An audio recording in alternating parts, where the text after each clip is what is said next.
Come on, man. It's Go for it, dude. It's Friday. Friday. Friday.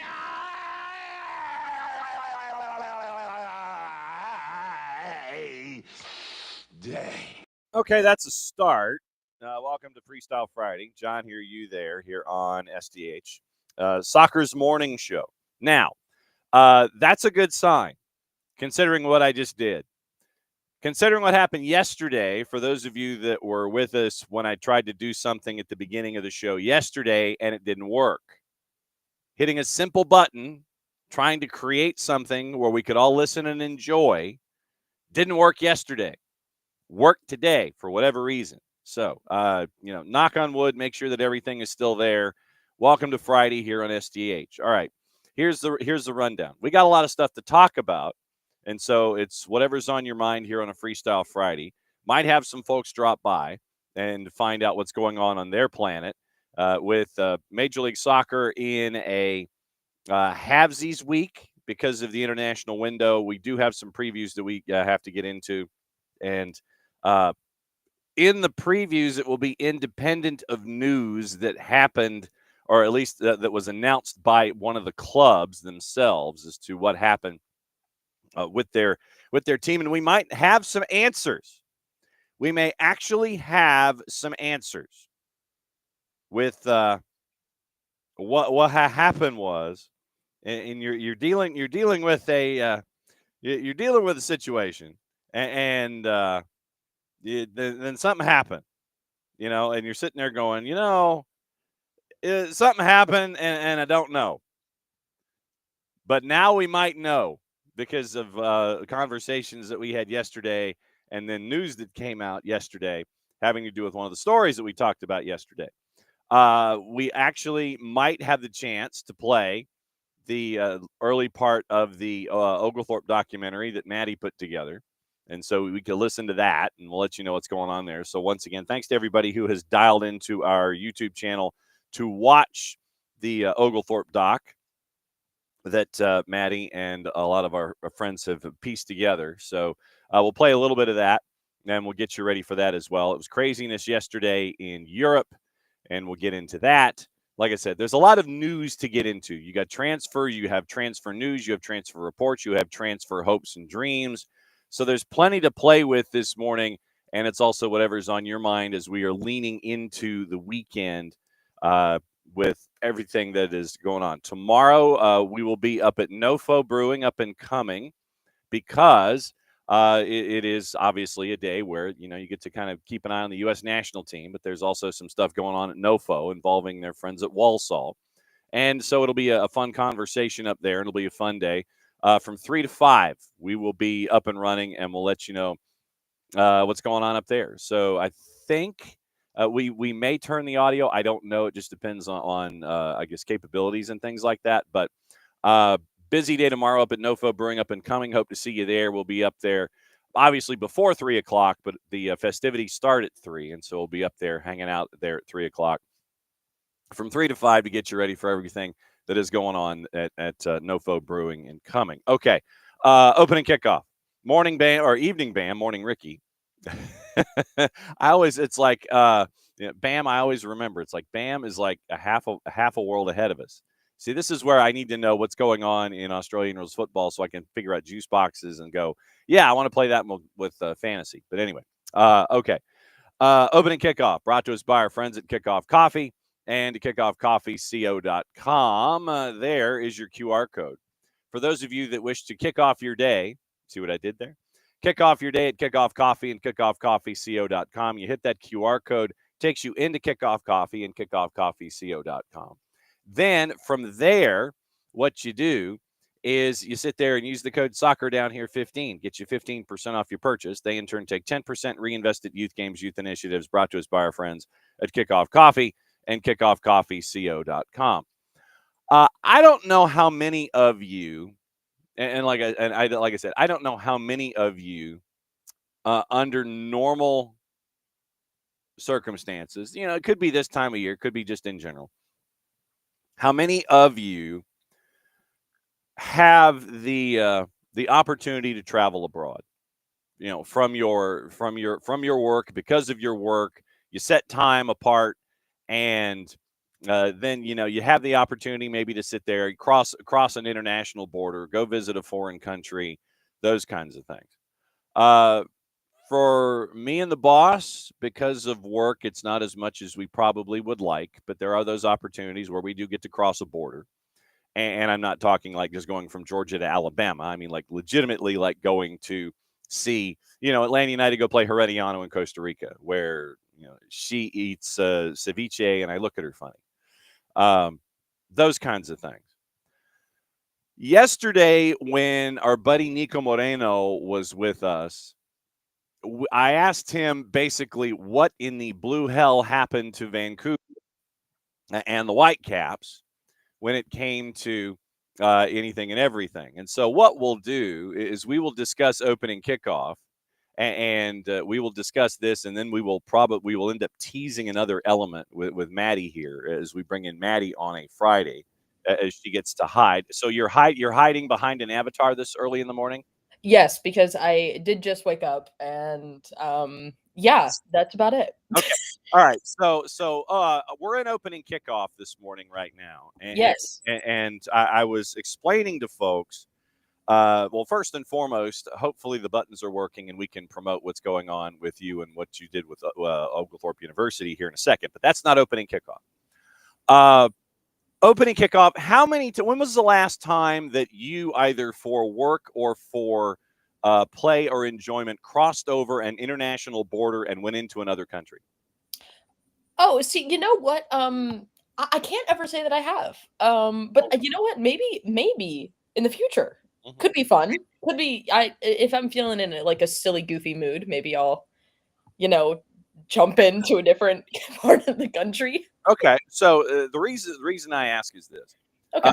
Yesterday, Nico and I were discussing what had happened in the CONCACAF final, where Vancouver basically got taken back out to the woodshed, and Cruz Azul knocked them silly in the first 30 minutes, and it was pretty much over, and it was a 5-0 final, and everybody was sitting there going, bruh, what happened to you?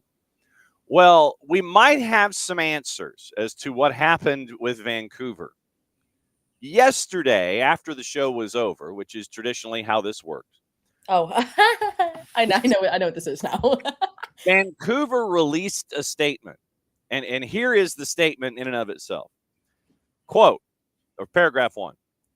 Following the team's return from Mexico, a significant number of Whitecaps FC players and staff reported gastrointestinal symptoms.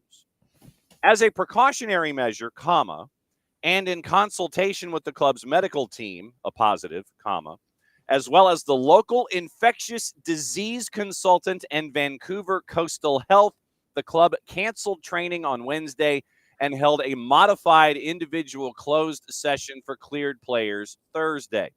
The health and well-being of our players and staff remain our top priority. Each player has been provided with an individualized program by the medical and performance staff to support their continued preparation and recovery. We are actively monitoring the situation and will provide updates as more information becomes available, end quote. So basically, it appears that Vancouver had made a rookie mistake. They went to Mexico, and I don't know if it was drinking the water or having food or what have you, but it appears that a significant number of the Vancouver Whitecaps party did something that they probably shouldn't have done, and that might have contributed to the overall well-being of the club in the CONCACAF Champions Cup final. Yeah.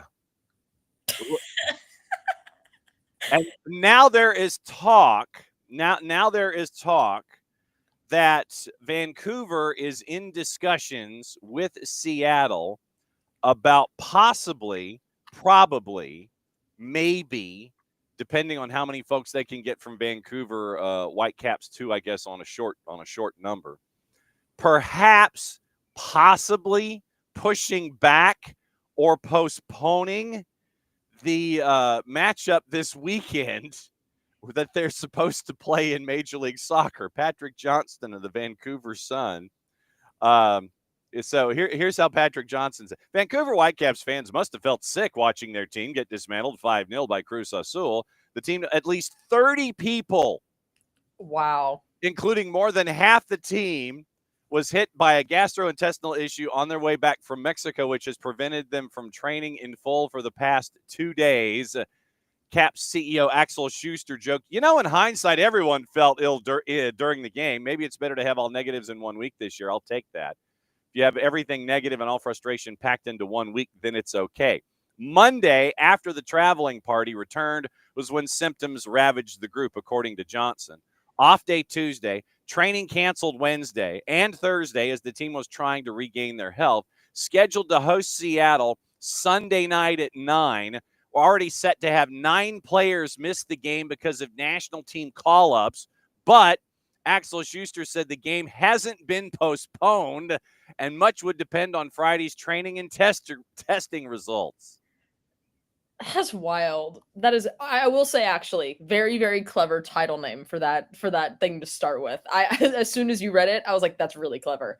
But also too, that's wild. That is wild because, yeah, that's just, it's insane. It's insane. Rookie mistakes by Vancouver playing in the last game of the year in CONCACAF. Yeah, don't win. When you leave this hemisphere, be careful where you go. This is somewhat a rhetorical question here, but would not the club have maybe brought their own water or their own dietitians and food and this kind of a thing? I'm guessing. Obviously, you would think that something like this might happen as I sit here and rub my temples together and sit there and it's like, well, y'all, literally, this is a y'all moment for Vancouver here. Yeah, it is. Because, no, Ricky's right, too. Like, I mean, because didn't the same thing happen to Columbus last year as well? Like, the same thing, right? And it's like, yeah, I don't know. That's just, it's wild. It's really wild. When you go to Mexico, please, if you would, make sure that you keep an eye on your food and on your drink and on your person. Greg Garza is set to join us in about 10 minutes, by the way. So that's that. I guess that is the lesson today, kids. When you leave the country, when you leave the country, could you? Oh, I don't know. Could you? Oh, I don't know. Just, kind of just take it easy and eat your own food and drink your own. I mean, literally pack your own snacks. Pack your own snacks, people. That's all I'm saying.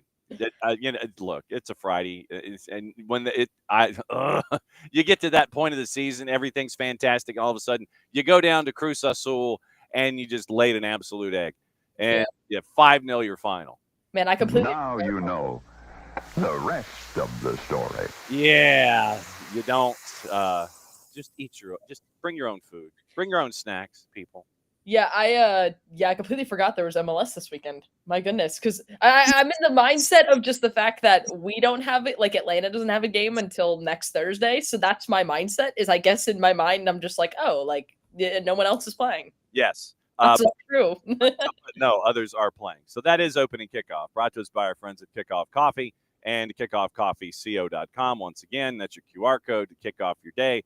And then once again, if you would please use the code SoccerDownHere15 at Kickoff Coffee and kickoffcoffeeco.com, because what you can do is you get 15% off your purchase, and they in turn take 10% reinvest at youth games, youth initiatives. Very, very cool stuff from our friends at Kickoff Coffee and kickoffcoffeeco.com. Okay, audio preview time.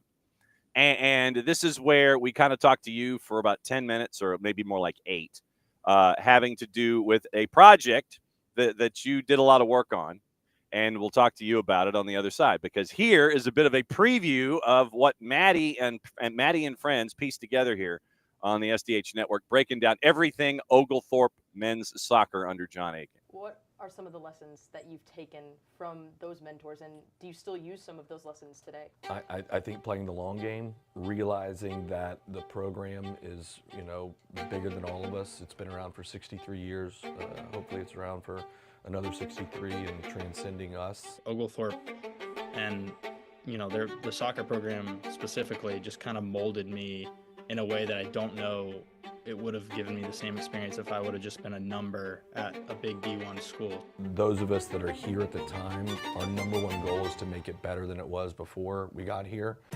He gave me opportunity to play in front of pro coaches and in a professional environment. We went through the same hardships of not being anywhere near the trophy to playing every game and winning, being at the top, that meant a lot. If there wasn't no trust, I don't think I would get this far. In soccer, I already told the guy you don't have to be the best team in a country to win something, or the best team in a conference to win the conference.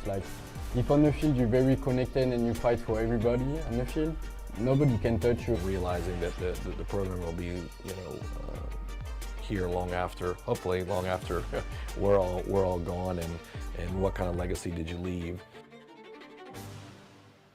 Yeah. So, Maddie, if you would please explain the creative process. We want folks to go to the YouTube channel to watch this. That was kind of like an audio teaser for the beginning of this 40 minutes in breaking down the Oglethorpe program. So, girlfriend, break it down.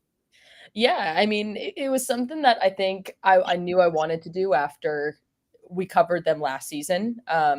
Even before, it's kind of funny, actually. You go back to, I think, when I actually first started doing stuff, the first thing I ever did for SDH was cover the semifinal matchup between Oglethorpe and I believe it was Swanee.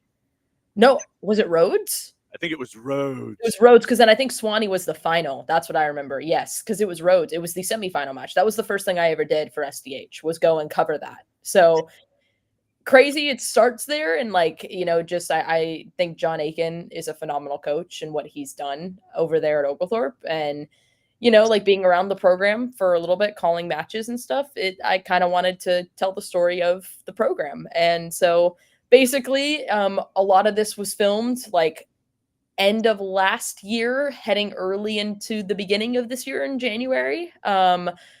Basically, it was accumulation, posted the Ben Alrum feature, focusing more on just Ben Alrum and his journey. And then on top of it, working on this too, basically just talking about the program and getting everything together. Me, Sonia, Ivanchenko, and Carson DeMoss basically got together. We put our heads together to film all this stuff to get things rolling. And yeah, I finally was able to get it done here. And I'm very proud of it. I'm happy that it's finally done, because it has taken a hot minute, especially with Atlanta United starting, everything else. So it's been kind of just whenever I could sit down to actually work on it. And I'm just happy that it's finally out, and I'm very happy with it. How many hours do you think that the three of you did in a production sense?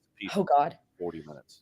Oh, God. I mean, well, because it's funny. So Sonia and Carson, they helped me a lot with a lot of the tips and tricks, but it was a lot of I sat down and edited a lot of it.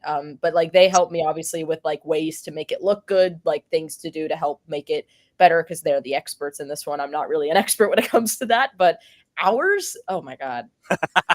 I'm going to say a long time. I'll say a long time, because it was one of those where it started me working on two different projects at the same time, which was the Ben Allen feature and this one. Then it was, okay, I finished that one. Let me focus full head on this one. Then we had Atlanta United start. So it would be days where it would be I would work on it for an hour, or then there'd be days where I'd work on it all day. Or then there would be a couple of days where I wouldn't be able to work on it because I'm doing Atlanta United. And then it's okay, let's do something else. And so I'm just happy that it came together finally, and it looks good, and I'm very happy with it. And yeah, it's a lot of cool stories intermits do. There's a lot of footage that I didn't end up using, which hopefully we'll probably post a lot more of it, to help promote, especially as we get closer to the college season. Great interviews with Aaron Walker from South Georgia Tormenta, Ryan Marcano, Oglethorpe alum, Daniel Ama, Nico Ciara, as well as Ben Alrum as well. So much more footage that I didn't end up using with John as well, because, so much footage. So we'll probably release a lot of those in full at some point, but But for right now, you got to go watch the doc first in order for that to happen. That's the pull. Yes, the and then we'll have the documentary extras, kind of like the extra DVD director track kind of things. Oh yeah, absolutely. But what has the feedback been like so far with the doc once it's been posted? Pretty good. It's funny. Like it was funny. I reached out to obviously everyone involved and sent it to them. And Ryan Marcano was pretty funny because we filmed his, like, I think very end of last year, early into this year. And I remember sending him the link, and he texts me, he goes, "I completely forgot we did this." And I'm like, "Listen, man, it's fair because it's been a little bit. It's unfortunate it took this long, but I'm very sometimes things have to take a little bit longer in order for it to be where you want it to be. And I think I'm glad that it wasn't rushed, that I had time to sit down and really highlight and focus on it. But really good feedback, I think, from everyone involved as well as others as well. It's just fun. It's fun highlighting a program that has been here for so long, a coach who's been there for 23 years now, and just seeing a program be built literally from the ground up, and just kind of watching the process and hearing about it. It's cool. It was awesome. It was a lot of fun. All right. So what's next for you? What's the next project? Oh God, sleep? No. Sleep? No. Next one, we're in the process of planning things out right now. But you have the big whiteboard where you've got like 19 different ideas, and you're like, well, we could do this, and this. Yeah, wheels are turning. There's a couple of ideas being thrown around. Obviously you got Club World Cup coming up. You got never heard of it. Never heard of it. I don't know what it's called. It's just it's this tournament. I don't know. Some people are talking about it. Like, it's not a big thing. Whatever. That you got WPSL, especially with everything happening around that league as well. And then you have FIFA World Cup. So the possibilities are endless for me. I could do whatever. I could even revisit Oglethorpe if I wanted to. Yeah. Do you have your notes from the midweek when you were trying to track down? Who was it? Was it AFU that Impact played earlier this week? It was Atlanta Fire, yes. Yeah. So, do you still have your AFU notes? I do. Okay, can you forward them to me? Yes, absolutely. I love that we're plotting on air. This is awesome. Well, because AFU is playing Decatur FC, and Drew Dickinson and I have that matchup tonight, and so I have to. Absolutely. I'm trying to plot because I have my Decatur notes, but I didn't have my AFU notes, and I know that you were looking for AFU notes, and I didn't have them, but now that you have them, I'm trying to get yours. Yes, I will send them your way. I'll send them your way after I get off before Greg Garza comes on. Yes, so Greg will be coming up in a couple of minutes, and then Bart Keeler is going to join us at 10 o'clock to discuss the rosters and everything that were released yesterday, and kind of teased the new Soccer for USPOD, which will be out later this morning, where they look at the Gold Cup roster, names, folks that were there, folks that might have should have been there, folks that aren't there, the gaps and all that kind of stuff. We'll go over rosters with Bart coming up at 10 o'clock. Amazing. Then we'll discuss everything else that has nothing to do with gastrointestinal distress going from 10:30 on to get everybody ready for the weekend. But listen, I'm just excited to see Diego Luna in action with the U.S. men's national team. Yes. Very excited for that. As he runs across every field and turns into a certified badass. Thank you for getting up early on a Friday morning, especially with all of the chaos that we have going on these days. Let's see. I will see you. Where will I see you next?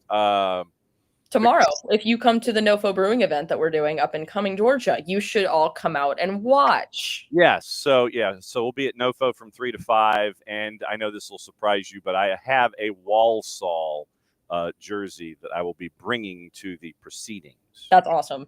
That's good. It's an old one, but the thing is that I can't wear it because one of the teams that I'm a member of their trust was the one that beat Walsall in the playoff to get promoted to League One in England. So I can't wear Walsall stuff. I can bring Walsall stuff. I can't wear Walsall stuff because of AFC Wimbledon and what they did in the playoff at Wembley. So I can wear Walsall stuff. Yeah, you can. Yeah, I'll let you wear it, and then that way we can go from there. As always, Maddie, great to see you, and go get your coffee and go wake up. Will do. All right, that's Maddie Cruz, everybody. And so this is when we do the hot tag and bring in our buddy Greg Garza. Oh, and see now, and Greg is out on the lanai. See now, Greg's got the pretty backdrop this morning. So nice. I love that backdrop, brother. Good morning. Yeah, I wish it was fake. No, I'm just kidding. Very, very grateful. Yeah, I mean it's a little smoky here. It's there's some smoke. I'm in Canada right now. My boys are in Brazil, so but it's a little smoky here due to the wildfires in Manitoba. Yes, and so of course the way you can kind of see it in the background. Yeah, I know it's crazy. Keeping an eye on all of that, and the fact that you're in the 6, and that everything is coming from Manitoba and working its way your way. That's just that's absolutely crazy. Last night. Today is very hazy. Last night was like very, very much so. Yeah. How much time are you spending north of the border these days? I'd probably say right now I have a couple of weeks here. I think taking advantage of my boys. It's tough. I have to like program my mind that my boys are in Brazil and I'm like in preseason right now. It's like it's preseason. I'd always be without my kids for like a month and a half, 2 months at a time, while we would be away and they would be back home with mom. So I'm like my mind is programmed right there to where I'm like in preseason right now. But I'll be here until Father's Day. Well, and when you're with everything that you're doing now with Beyond Goals, it's a different kind of it's skill sets and prioritizing and making sure that everything is lined up where you're doing all the globe trotting and all the soccer for good that you're doing, but you've still got to balance being a dad and you've got to balance all these other aspects of the life away from soccer. How different is that now with what you're doing with Beyond Goals? How different a juggling act is it these days? Yeah, I'm still I think being an entrepreneur allows that flexibility of still prioritizing what's important. It still allows me to be a dad, to see my kids games every weekend. Whereas I think whenever I played, I didn't have that ability or that luxury to do so. So now with Parky and myself, I think we're able to really prioritize family time and as well the things that matter to us, but at the same time, travel a bit all at the same time and still be able to see the world instead of just a bus, a hotel, and a stadium. We get to actually visit the city and learn some history and see things. I'm very fortunate to say I think I've been over 45 countries in the world today. But I don't know if I've actually been able to really see all of those countries. And really, I love learning about culture and obviously every country and religion and belief and everything that goes within. So it's cool to be in different places and learn different things about different locations. When you talk to your mentees, do you tell them about stepping away and the importance of stepping away and becoming, understanding life in 3 dimensions? Do you have those conversations? Big time. It is unbelievable to see how many kids are able to travel today because of soccer. I always tell kids my greatest experience in playing the beautiful game was the ability to travel and see different things and have a growth mindset and learn about different countries and cultures. And I want kids to know that they have that ability and opportunity and be grateful for those moments as well. And my kids included, being in Brazil right now, seeing a different way of life, playing on the streets right now with kids that have no shoes on. Right, they're playing barefoot on the street, not worrying about anything that might be on the street. Hopefully, they stay safe. But that's the way of life there. That's I think sometimes we take a lot for what we have for granted. So I think it's even good for even my kids included to see different ways of life in different areas of the world. What's it like to see them grow and respond to those different areas of the world and understand that it's not just us in a bubble, it is an entire world that's out there that they can learn from? Yeah, I think they have been immersed in it from a very young age. They understand what it's like. They know the different ways of life in different parts of the world, especially where their parents are from. So, it's always important take them back not only to our roots, but help them understand the differences of how life is lived in different areas of the world. I mean, we always talk about taking my kids every year.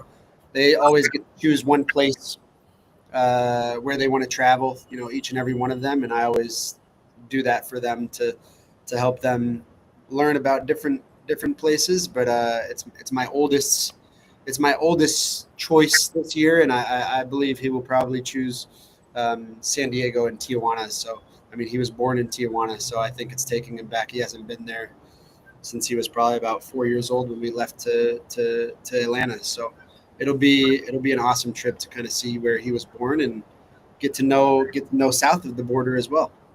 And all right, since we talked about it at the Open, I know that I'm going kind of sideways with you here. Did you see what happened with the Vancouver Whitecaps? With Cruz Azul? Yeah. I did watch that game. Did you like what happened, or did I just like the game in general? What happened after that might have contributed to the game? I did not. What happened? They have not been practicing the last couple of days because of more than 30 staff members and team members suffering from gastrointestinal distress. So you think they were poisoned before the game? I think that they might have done some rookie mistakes. I think that they might have, perhaps consumed the water that they weren't supposed to, or had food that they weren't supposed to. Might have had a little bit more of an adventure than they should have. That's my guess. Yeah, that happened to me in Peru. Oh? Yeah, playing in an under 20 quadrangular tournament. It was us, Peru, Colombia, and maybe Brazil. But that happened to me maybe the third day. I think I had played against Peru, and that was my only game that I was able to play. Yeah, I was in the hospital actually for a week and a half. Wow. Yeah, they had to emergency fly me back to Portugal. I was playing in Portugal at the time, and I was on an IV going back. So was not able to eat or drink absolutely anything, and that was said. Who knows what they put in the food at the hotel? Wow. So, yeah. I mean, just when you mention that's crazy that it would go to that kind of an extreme in a situation. Oh, when we were in Copa Libertadores and with Club Tijuana, we would bring our own chef and he would cook food. Even when we would travel to Brazil and we would travel to Bolivia, we would always bring our own chef and he would go to the market, buy the food, grocery store, buy the food, and then cook it for us. We would never eat the hotel food. Man. Yeah, you gotta be careful. Yeah, well, and so do you have conversations with those in your circle, whether it's mentees or young folks in general, just while you understand the culture and have fun, there's a job to do at the same time? Of course, yeah. I mean, I wouldn't put Vancouver's loss to what they ate. No. They just got absolutely hammered. They turned into Inter Milan and PSG. Oh, yes. Yeah. Same week. Yeah. But I mean, yes, you have to be wary of what you eat, what you drink. It's especially when you are in different world countries, for sure. I mean, that's when you see stuff like that, obviously you bring it to the front of the line and go, man, that's just absolutely crazy. And it's a part of the learning experience about competitions. So you mentioned Vancouver and them getting thumped by Cruz Azul. I know a lot of folks were sitting there thinking, okay, it's going to be a Cruz Azuleada. They know that that's going to be the case, but it didn't this particular time. When you play in international competitions, it's a great learning experience on a bunch of different levels.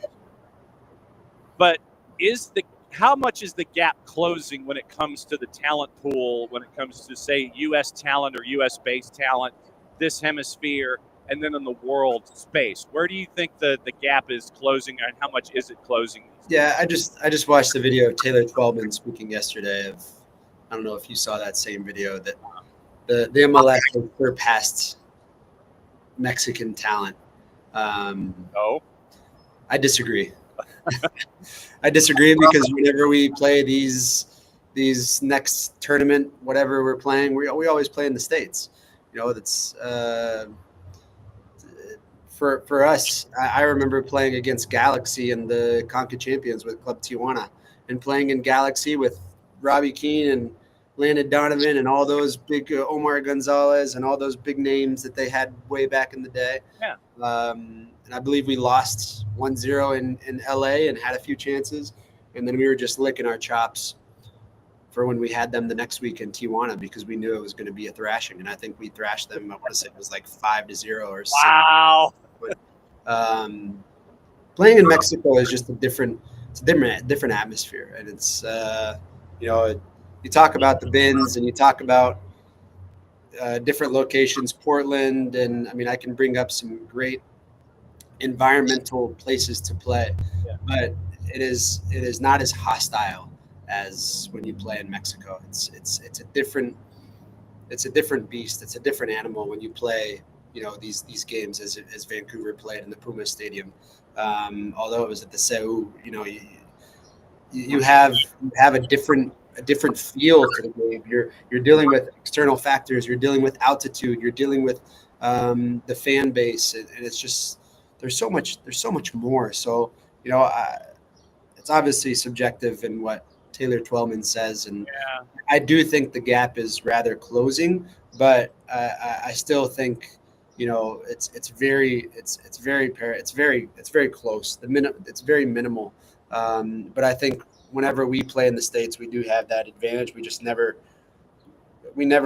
take ourselves outside of our comfort zone. I mean, I feel like we're almost kind of like the national team, right? Yeah. The national team never takes themselves out of their comfort zone.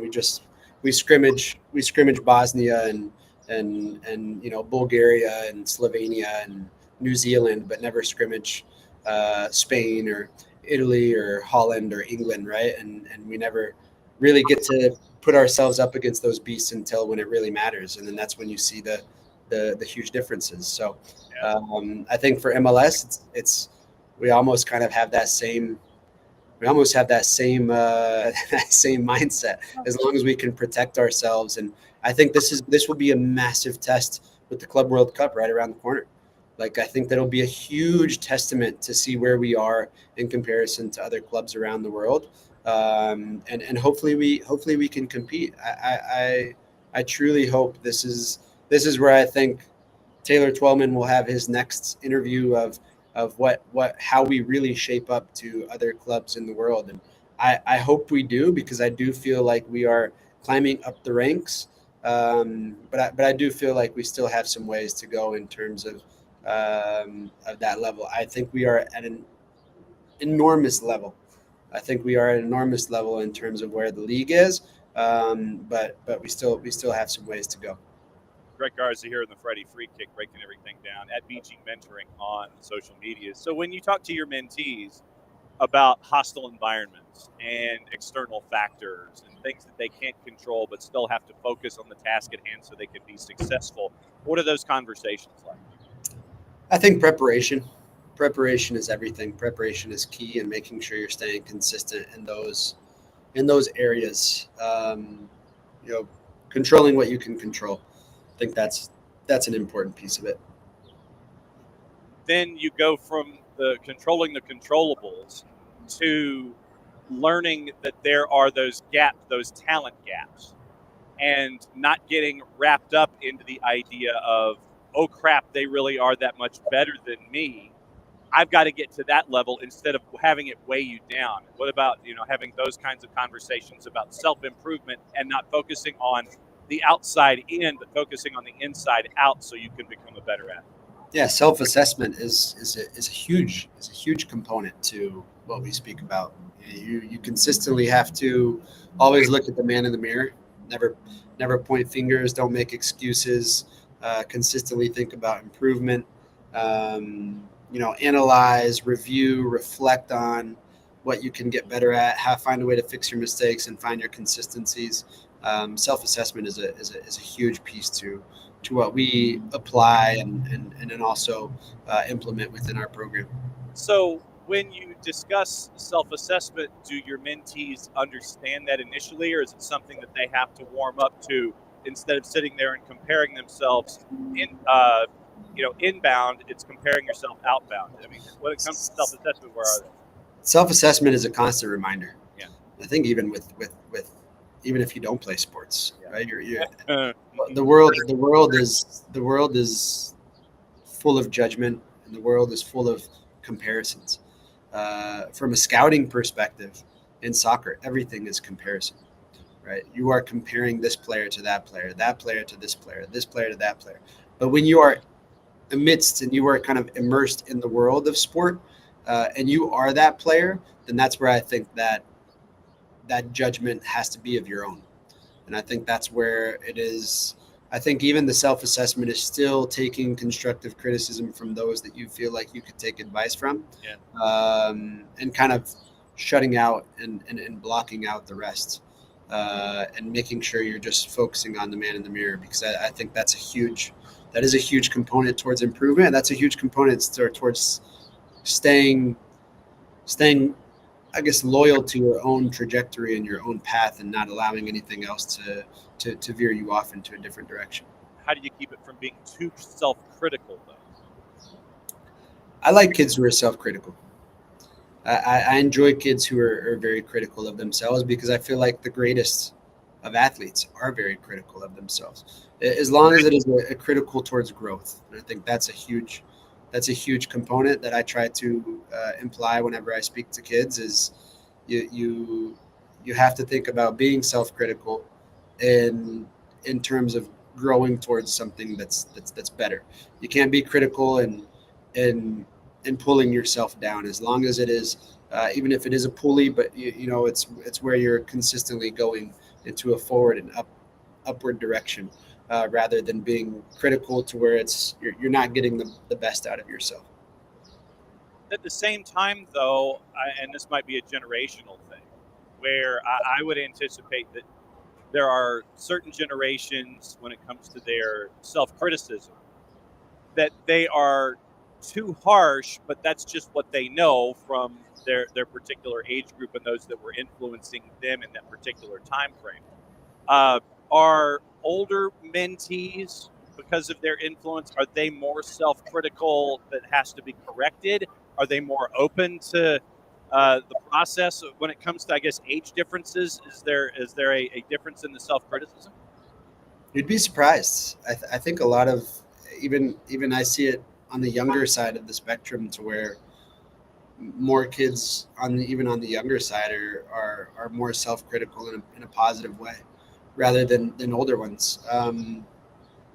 I think it varies. It varies from age to age and generation to generation. But I think it is more noticeable to see more kids critical towards a negative way, rather than a positive way from our point of view. And so it's always trying to just help them understand how to turn maybe that negativity into a positive outcome, when they are assessing their gameplay, or reflecting or reviewing, and always thinking about growth.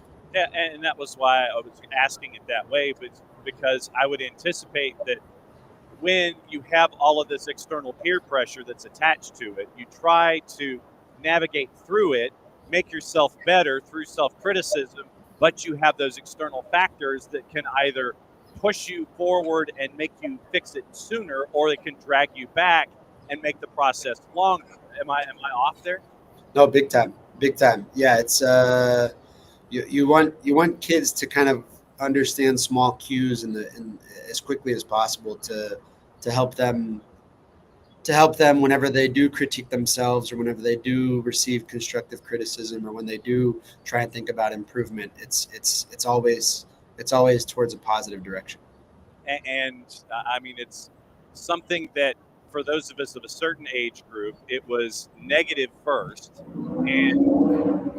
and it was like, it'll be a cold day in hell before you go back to doing that all over again. And that stuff can stick with you. And then as an adult, it can influence, and it's almost like a trickle down effect of, this is how I was influenced, and so by default, this is how I influence. And so I think for adults, it's just as much of a challenge to try and change that mindset, so when they try to influence people. Yeah, big time. you and I have talked about this before, and just understanding how to manage different generations. Yeah. I think I always tell people, I think in our generation we were built very tough. Coaches pulled us by the collar or drug us by the ear before. Where in today's world, that's you're not unable to do so. And I think it was more when you were a kid, you were more accepting of that. It's like it was the norm. Where in today's world, it'd be very abnormal for anybody to do anything like that. I mean, you wouldn't be able to.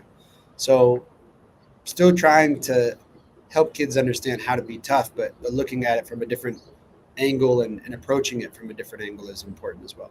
How tough are kids these days? I think kids are quite tough. I think we can go back to what we initially talked about and helping them understand that seeing different ways of life in different areas of the world can always teach them different perspectives and also different lenses that they can look through, and in terms of understanding what the world is. I think that's life's biggest lesson, is to see how people are raised in different areas of the world to shape who you can truly be. I think I am who I am today because of all the experiences that I have been and kind of seen through my own two eyes and understanding that people live various different lives all over the world, and it allows me to always step into moments with first and foremost gratitude and understanding what I have, but also at the same time challenging me to always think like that rather than make an excuse or complaining about something that shouldn't be complained about. How many mentees do you have right now with you and Parky? How many do we have? Yeah. Not actively, but we have surpassed over 1,000 kids. So, wow. Yeah, we've been now. I mean, since the inception of Beyond Goals, we have touched over, and I would say been a part of over thousands of kids. If you are to speak about the different high schools we've spoken to, different middle schools, different workshops we've done online, probably close to a good 4,000 mark of just kids in general and total number, but individual sessions that we have had through programming that we have done on our end, for sure, well over 1,000 kids. It's interesting. Somebody asked me the other day, how do you remember every single one of them? And I say, I do, Parky doesn't. I always have to remind Parky, like, what hey, this kid is this kid's been through this, or hey, you've actually spoken to this kid maybe a couple of years ago. We'll just say it's an age thing, losing your mind a little bit as you get older. So hopefully I won't get there, and hopefully we can continue to do this to where I can be it's funny. I've always been. I think some people just have that. I'm the type of person that you can tell me whatever game that I played in, who scored, and what the score was. And that's, I think I'll always have that ability to just always remember those important pieces of, not necessarily just trivia, but just, have the ability to remember what happened so long ago. It's a cool thing to have. But yeah, it was funny. My mom is obsessed right now fixing my Wikipedia page because my Wikipedia page is so out of whack. Wow. It doesn't have correct or true information about my trajectory. And you never know. Wikipedia is just, anybody can edit it, right? So yes. My mom is like the big editor of wanting, because most people, whenever I look up people, I look at their Wikipedia page. So my mom is like obsessed right now and fixing everything. So the last couple of days of calling me, hey, Bubba, do you remember that one under-17 camp that you went to in Germany, and you guys played against Tony Cruz? What was the score of that game? And I was like, oh yeah, it was 3-0. I scored the first goal, Ellis McLaughlin scored the second goal, and I believe Jose Altamirano scored and she was like, holy sheesh. How do you know that? And I was like, I don't know. I just that was we got to find that somewhere on the internet to prove to Wikipedia. But I remember what that game was, and so yeah, it's cool to have those memories and always think back about those important games. How many of the OG from Beyond Goals mentoring are still in conversations, and how many of them check back in with you and Parky as they've continued to age? Yeah, I mean, one of our for sure. I mean, I could look right now and I see like Dominic Chankwi was probably one of our. Mr. Dominic Chankwi was our 10th mentee. Wow. So, I speak to him quite often to see his trajectory. That was in 2021. I retired in April of 2021, and our inception of Beyond Goals was I think, October, November. We had the idea surged, I think, in August of 2021. So, I mean, it's been, almost 4 years since we started this thing, and to see Mr. Dominic Chankwi grow up into the young man he is, and the great adult he is, but at the same time see how successful he has become on the soccer side, and his journey is just beginning. However far it takes him. Noah Cobb was one of our very first ones as well. So to see these kids grow and still have constant conversations with them is such a cool thing. I just talked to Dom's mom yesterday, so it's to still have conversation with their families and check in and see how they're doing. I know he's in Switzerland right now with the under 19 or under 20 national team. So both of those guys, right? So it's cool. It's really cool to see those kids mature into great young men, but also really stand behind what Beyond Goals really means. It's that was the whole point of it, to develop great human beings and help these young men and women understand that the personality aspect is so significantly important. Yeah, and especially when you get to talk to Mom Chankwi about Dom Chankwi and find out, it's like, okay, so you got to make sure that he's on the straight and narrow. Yeah. Oh yeah. One other thing, and you can either disclose or not. Last time Parky was on, he was saying that the roster might expand when it comes to mentors. Are you any closer to the expansion of the roster? We are. It's a hard one to juggle because of how busy our I don't know if Parky had mentioned who it might be. No, he's like, I can't mention it, but know that it is a her. Yes, it is a her, and we are super excited. She is a current pro. Ooh. So we have to work around that as well, and she's also involved in the north of the border national team and the national team. So it's I am in her native country right now, and she's involved in our own country as well. So it's cool to have that connection and that tie and that bond, but also understand that she is a busy woman, living life as a pro and also wanting to be involved in something that we do. So we're super excited. We still have, I'd probably say, a month or so. Hopefully get her integrated by August, right when the season kind of racks and starts up for most of these young players. Okay, and so obviously you're going to break the news on this show on a Friday when this is official. Of course we will. Enjoy the T-Dot. As always, the Golden Horseshoe is a really cool place. Stay as healthy as possible with all that stuff going on over your left shoulder.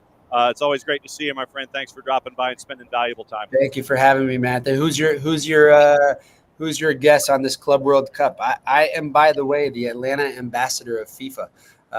So I'm very proud of that. So I get to go the very opening match in Mercedes-Benz. I think it's Chelsea and LAFC. So that is correct. I got some random text from some dude in Switzerland that works for FIFA, and I was like, "What the heck is this?" I thought it was BS at first. So I had to talk to some people involved in the league and be like, "Is this real?" So I'm trying to hope I'm really trying to hope I can get my in, not necessarily for the Club World Cup, but for what's coming next year. Next year, No doubt. Before I want to spend $4,000 on tickets in the nosebleed section for the World Cup next year. Okay, I'm going to have a bit of a collision here. We have a guest who has crashed. Do you know this gentleman, Greg Garza? ¿Qué pasa, hermano? Todo bien, hermano. Oh, yeah. This is the gentleman that needs to write a book after this show is over. Yeah. Yeah. You need to find him an author, John. Well, yes. I mean, considering that I've written a couple of books, I think that is very true. It might be an opportunity for me to do this. But apparently Ozzy's joining us this week because it's good to catch up with Ozzy. So, Greg Garza, last time that Ozzy Alonso was on the show, Michael Parkhurst asked a question to Ozzy Alonso. So I will ask you to ask a question to Ozzy Alonso. Okay. Go easy, eh? I'll ask. This is good. You're getting my interview skills in right now. Maybe it should be the other way around because we got the TV guy. I would say this. This is going to be a very personal question. How do you instill the battles and obstacles and hurdles and challenges that you have learned throughout your personal life? How do you instill that within your own kids and helping them understand what you've been through in your life and how it's shaped you as your person and built your character, Ozzy? Ooh, good question, eh? Yeah, great. No, it's nice to see you, man. You as well. Yeah, I grew up in Cuba, hard time in the beginning. My kid, born in the United States, but I always try to make them understand that when they do something, do with passion, because always another kid over there that they don't have the opportunity, the chance that they have, the resource, and always, do your best, no matter what. Always try to be engaged, even if you play soccer or baseball, or do something else, do something with passion, because you're born in the United States with everything in your hand, and the only thing you have to do is go and do it, because I grew up with nothing. I always tell my kids, everything you have here, I didn't have it. So I had to work double to make it happen. So I always engage them to do it with love and do the best for whatever they do. Love it. There we know Ozzy was a pretty passionate guy when he played. So yeah, he is. Ozzy Alonso, question for Greg Garza before he gets out of here. Ooh. Hey, look, man, you're on TV now. You got to be ready to ask questions of guests in a heartbeat. Okay. So what do you think about Pulisic situation? Pulisic situation. Yes. Gosh, that's a great question.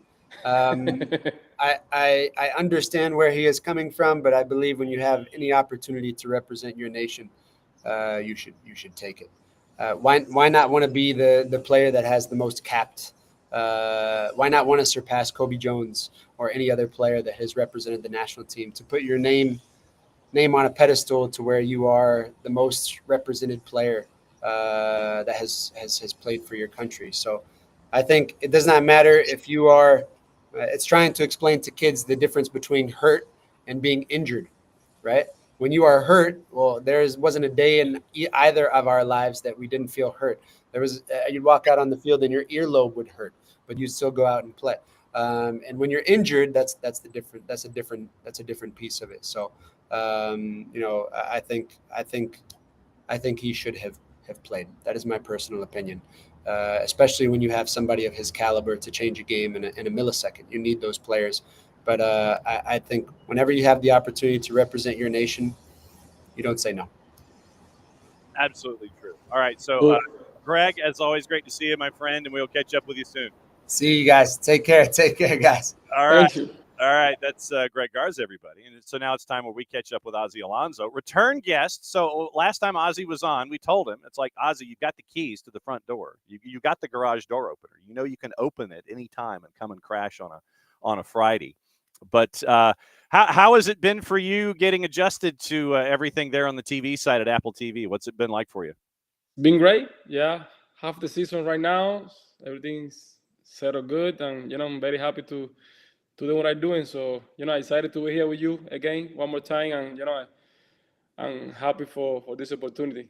And right now, when you look at the halfway point of the MLS season, who has surprised you, good or bad, as a team, as to how good they are or how bad they are? Who has surprised you the most this year so far here to the halfway point? So far, Vancouver surprised me as a good team. They are performing great.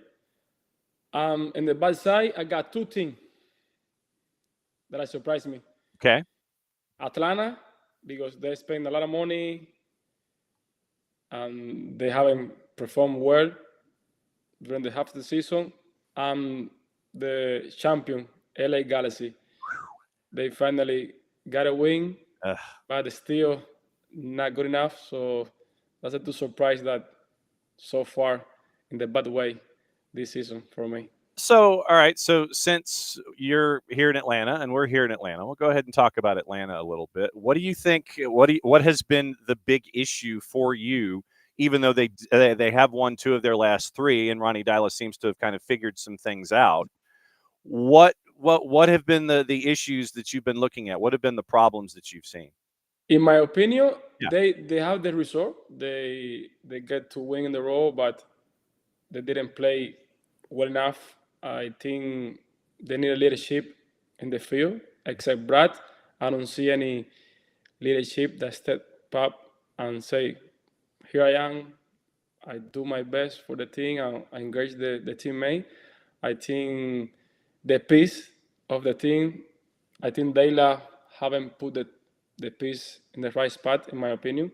I don't see the commitment, the desire sometimes of the team. They play maybe one half good and the other half they slow down. But yeah, I don't see that commitment from all the play and the team. So few players they do the best, but the other I don't see.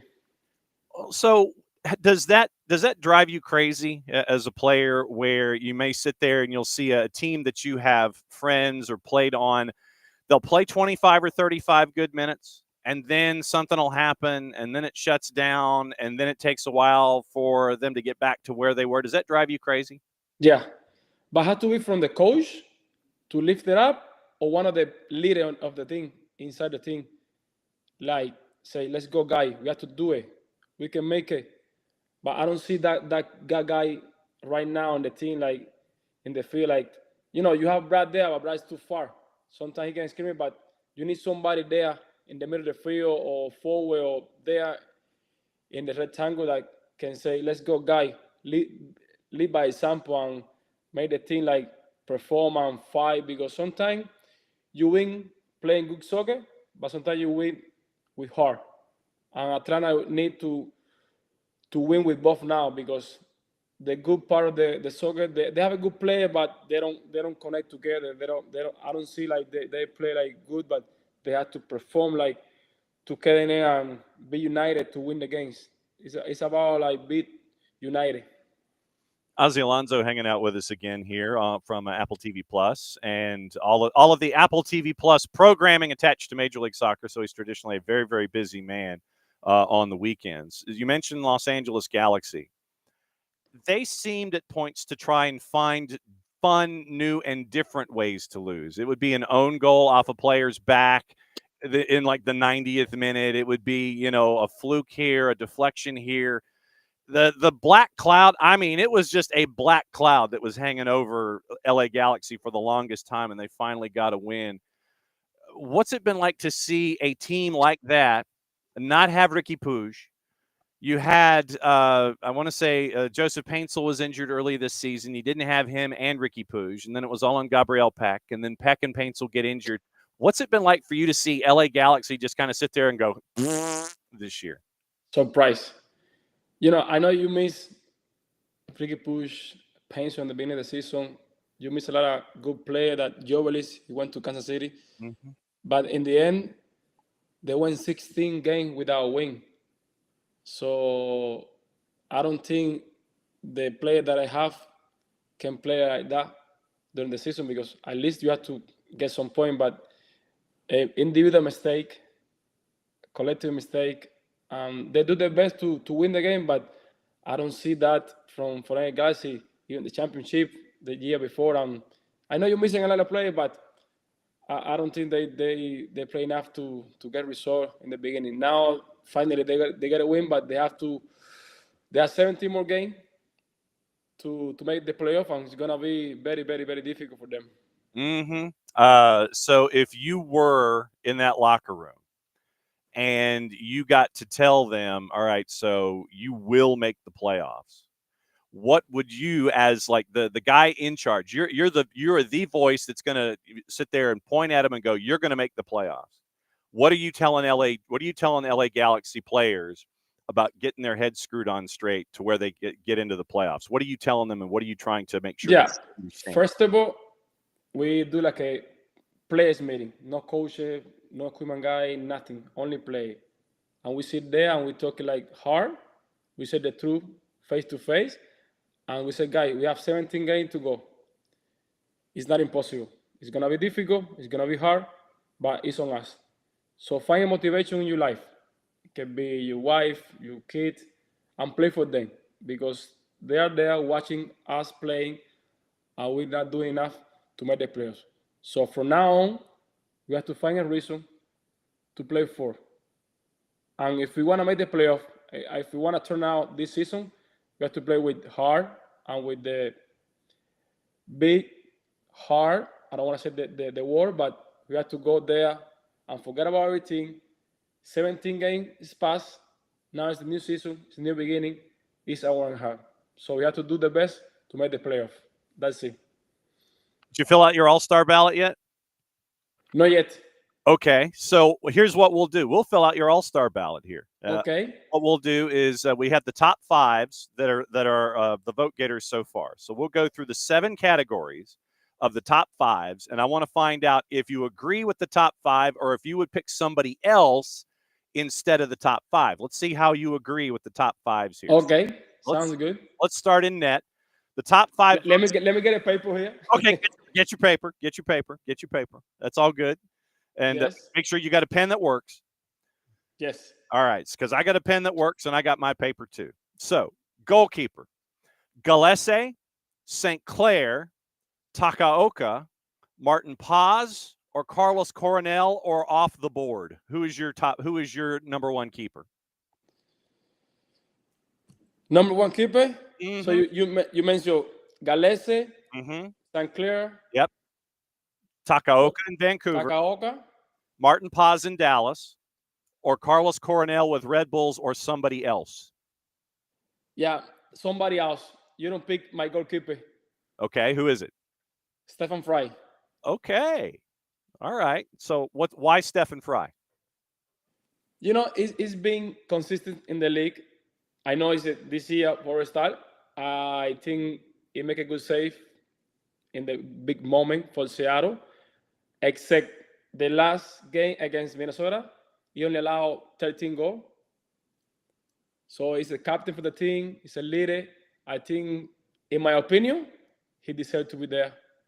All right. So off the board with goalkeepers. Left back, top 5 vote getters so far. Jordi Alba, Kai Wagner, Max Arfston in Columbus, Ryan Hollingshead were LAFC, or Daniel Lovitz with Nashville, or is Ozzy Alonso going off the board? I stay with Barney. Okay. Philly, yeah. Okay. It's been good. Yep. You are not. Left back, like, he going forward, defend well. And it's one of the reasons that Philly's in top in the East. Okay. So it is Kai Wagner at left back for Ozzy Barney, Alonso. yeah. Center backs, top 5 vote getters so far. Tristan Blackman in Vancouver, Michael Boxall in Minnesota, Jacob Glesnes in Philly, Miles Robinson in Cincinnati, Ranko Veselinovic in Vancouver, or do you go off the board? You say Blackman and Boxe. Okay. It's my 2 center back, yeah. Because Minnesota is, I think, St. Clair and Boxe is the main for the defense. I know they have good attack, but the main For them, it's the defense, and they've been good. Vancouver, Blackmon, it's been a leader there, scoring goal in big moments. So I think I stay with Blackmon and Maxi Box. Okay. Right back. Top five vote getters so far. Okay. Alex Freeman in Orlando, Andy Nahar in Nashville, Mo Farsi in Columbus, Griffin Dorsey in Houston, Alex Roldan in Seattle. Right back or off the board? Stay there with Freeman. Okay. Young player, consistent. He got goal. He defend well. He's a good promise for the US. He's gonna be in the Gold Cup, so I stay with Freeman. All right, we got Bart Keeler coming up from the Soccer for US POD after you, and we'll discuss the Gold Cup roster coming up in a handful of minutes. Attacking midfielders. Top 5 vote getters so far. Evander, Diego Luna, Cristian Espinosa in San Jose, Lucho Acosta, Pep Biel in Charlotte, or are you going off the board? So Messi's attacking midfielder or forward? Forward. Oh, okay.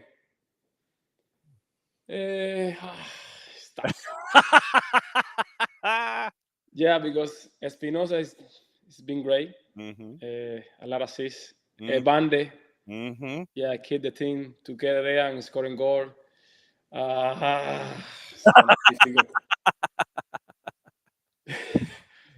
stay with Bande. Okay. Yeah.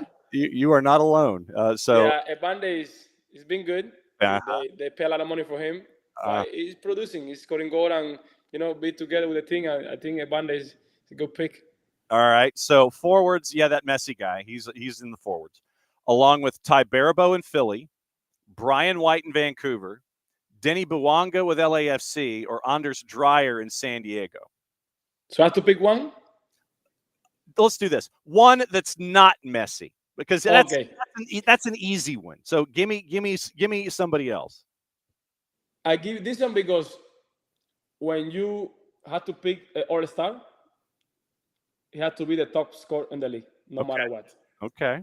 So he's been great for the team. He's a leading scorer in the league. So he kept the team top in the East. So I had to stay with Ty Barabo. All right. He's been amazing. He's a great forward. He play off the ball. When he have a chance, one touch finish, head, right foot, left foot. It's been great. So I think Ty Barabo has to be there in the top forward. Yeah, because saying Messi, that's an easy one. It's like So it's just like give me somebody else other than that because that's a slam dunk pick. All right, defensive midfielder. Here's category number 7. Sebastian Berhalter in Vancouver, Sergi Busquets, Jeppe Tverskov in San Diego, Darlington Nagbe in Columbus, or Artur or off the board for defensive midfielder. Oof. I think you put Berhalter as a number 6. Okay. I'm going to off the board. Okay. You didn't mention my holding midfielder. Okay. I think Cubas from Vancouver is my holding midfielder. Okay. So with Berhalter's teammate in Cubas. Okay. Yeah, I see more Berhalter like a number 8, like go forward a little bit more, but like a holding midfielder, like a pivot there, like a defend well, when he recover the ball, make a good pass. He's all over the place. I think Cuba for me has to be there, in my opinion. All right. It's been great. Yeah. One of the reasons why Vancouver went to the final and CCC, why Vancouver is top in the West. I think Cuba is being amazing there in the middle, keeping the team together, the balance. He play hard, defend. He connect with the forward, the defense. So for me, Cuba has to be there. Okay. In my opinion. How busy are you this weekend? Are you heading north this weekend? Or are you staying at home? No, I stay at home. See, now you get to watch the matches. You get to watch the matches like everybody else. Yes. As always, my friend, it's great to see you. You know that 10 o'clock on Friday mornings, you can come in at any time and sit there and go, yo, I want to talk and find out what's going on with the rest of the planet. Ozzy, it's always great to see you, my friend. Do not be a stranger. and crash at any time. Have a good weekend watching everything else instead of making the trip up to Connecticut. As always, my friend, great to see you. We'll catch up with you soon. Yeah, thank you so much. There goes Our pleasure. He goes Ozzy Alonso, everybody. And so that was a surprise. That's a pleasant surprise. That's why we like to have the hour of chaos be the hour of chaos, because you never know what's going to happen. And so Ozzy literally pops in. Ozzy's here. He talks to Greg Garza. Greg Garza and Ozzy Alonso, they have questions. They go back and forth. And so that's kind of what we like to do here when it comes to all this kind of stuff. So there you go. Ozzy Alonso in the hour of chaos. And we get to catch up with Ozzy. And Ozzy's getting to, in his first season with Apple TV Plus, he gets to be an analyst, gets to do some studio work, gets to do a little zoom in, gets to do the pregame stuff. And so it's always fun to catch up with Ozzy and find out what's going on as he's learning the whole TV thing. And so very, very cool there to catch up with Ozzy Alonso and find out what's going on. Okay, now the ever generous and gracious Bart Keeler is going to be hopping in now to break down everything, because Ozzy talked about the roster. And this gives us a way to sit there and promote the episode 119 for the Soccer for US POD. And good morning, Bart. So what's up with you? Good morning, John. How are you all doing? Oh, I mean, we're running around, babe. It's a Friday. Well, oh man, y'all were crazy. I love that. Love surprise guest for you. Man, I got to play 3 games of soccer last night, so I definitely feel Greg's comment of "Are you hurt or injured?" Because I'm hurting today, but not injured. Yes, just sore. That's the beauty of the ibuprofen or whatever else you want to sit and play with. Okay, so the Gold Cup roster comes out, and what I want to do is I want to kind of go through it a little bit. I don't want to steal the thunder away from folks. I want them to listen to 119. But I want to kind of go over this with you and I guess go over highlights, lowlights, oh my gods, and what are they thinkings when it comes to this roster. In the overall sense, when you look at this Gold Cup roster, what are some of the overarching things that stick with you?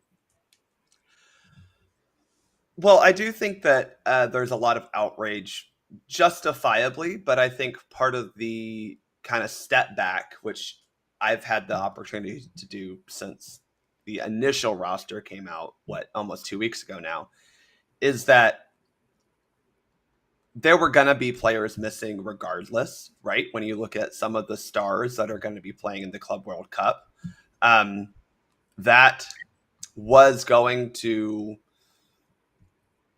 put somewhat of a damper on this tournament anyway. Obviously, at the end of the season, there's going to be guys who are literally banged up. I mean, Jedi Robinson reportedly, having to go through a medical procedure to deal with lingering injuries. Even to an extent with Sugino Dust pulling out, it's like, well, yeah, he just came back from an ACL tear, and playing in the Gold Cup literally is not as important as him taking time to recuperate from not just a recovery, because if you know anything about a catastrophic knee injury recovery, it is not easy. And so that made sense. I think there are still justifiable qualms with certain players who may or may not be the reported captain of the team, who just decide that they're a little hurt, but not actually injured. And I do think that that's part of the problem is, if you're injured, bro, tell us. Like, we get it.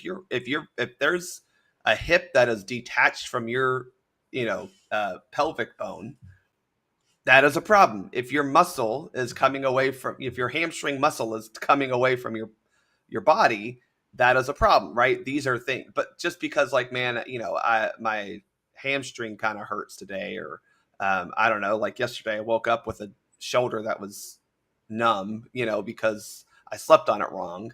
That's not the same as I'm hurt, I need actual medical attention, right? I'm injured. And so that's where I think there are justifiable complaints against one Christian Pulisic and a couple others who aren't here. Yunus Musa out for personal reasons. So that is justifiable to be angry at those. But I think when you look at the roster overall, it was unlikely to be a full squad. So now we do get to look at some of the guys who are second choice players and some guys to, a legitimate chance to make a 26 player roster for next summer. What position group are you the most confident in with this bunch, and which one holds the most concern?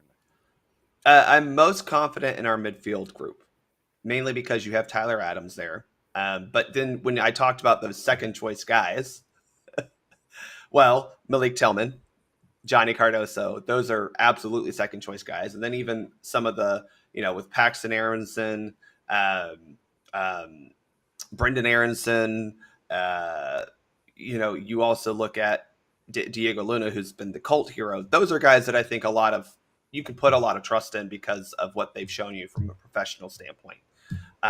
So I think the midfield group is it should be the strongest. Now, that said, John, and this is the spoiler for 119, we do mention two players specifically who need to prove it this tournament because they've had a couple of opportunities. They've had several opportunities, some of them up to 17 opportunities to prove that they can be a water carrier for this team and not just a dude who comes off the bench. And they will be, I would imagine, full-fledged starters for the upcoming friendlies and then the Gold Cup. And they need to prove that they are ready to take on that responsibility and then, more importantly, perform under that pressure. There are 7 players, if my math is correct, that... Well, probably not 7 then. Yeah, really. Looking at their first caps, possibly. Yeah. Brady and Freeze in net. It is Nathan Harriel, Alex Freeman on defense. It is Sebastian Berhalter, Quinn Sullivan in the midfield, and then it's Damian Downs up top. I think 2 + 2 + 2 + 1 is 7. I think you're right. I will say this about like Quinn Sullivan, and I'll then loop in Jack McGlynn, Paxton Aronson. These are guys who are not, some of them not necessarily first time caps, but they ain't got a lot of caps. Yeah. These are guys who have had really good success at the youth national team level. And so if you think about logical progression, this is where they need to be. And so from that standpoint, that this is a great opportunity for them. The Gold Cup is a really good opportunity for guys who, have multiple CONCACAF U20 championships under their belts, who have made decent runs in World Cup, U20 World Cups and at the Olympics last summer. So from that standpoint, really not a problem. Now, when I look at Alex Freeman, Nate Harriel kind of in that he was part of the Olympics last summer, but Alex Freeman, complete unknown, right? To steal a line from a movie title recently. Yeah. And to be frank, hasn't really been a part of this conversation until, April. Yeah. Seriously, he's had a really good season with Orlando City. That's undeniable. But John, we weren't talking about Alex Freeman last year even, at all. And so that is, while it's great to see and progression is never linear, it is, he has more questions. I have more questions about him just because he's new. Seriously, I've watched a couple of his games, right? 2 of those against my team. Yes. And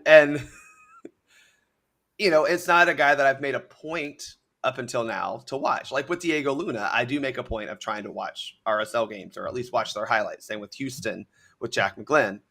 Not great highlights to watch, by the way. But it's been that type of, they've been that type of player, right? Even Augumeng with Charlotte, you want to watch the highlights to see, okay, well, he scored or how did he move and stuff like that. We haven't had that with Freeman. And so I think from that standpoint, he's an interesting one because this will be his introduction to a lot of USMNT fans. And looking at the way this roster now sits, it's very clear that he and Nate Harriel will be battling for that right back spot. And I'm really interested to see who wins out because, I think, he didn't say this necessarily, but Joe Scally's not here. And I do think Pochettino is kind of looking for someone who can give him more than Joe Scally can. And that's saying a lot. Joe Scally's been a everyday starter in a Bundesliga club for a while. So for Harriel and Freeman, I don't know if this, I don't know how they prove that they can overtake him. But this is their opportunity. And, you know, when you look at the rest of the roster announcements when it comes to the other teams that are going to be a part of Gold Cup, did anything leap out to you to sit there and go, oh, ish, I did not expect this? Or was it pretty much chalk across the board from all the heavyweights?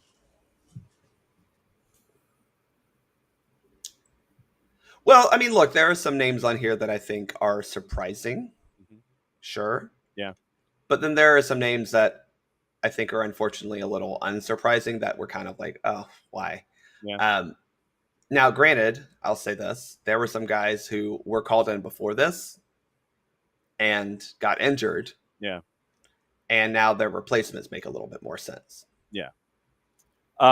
You look at, say, Canada as an example. It's a lot of the heavyweights from them. Ali Ahmed, Lakubi, Tejan Buchanan, Chouanier, Crépeau, Jonathan David.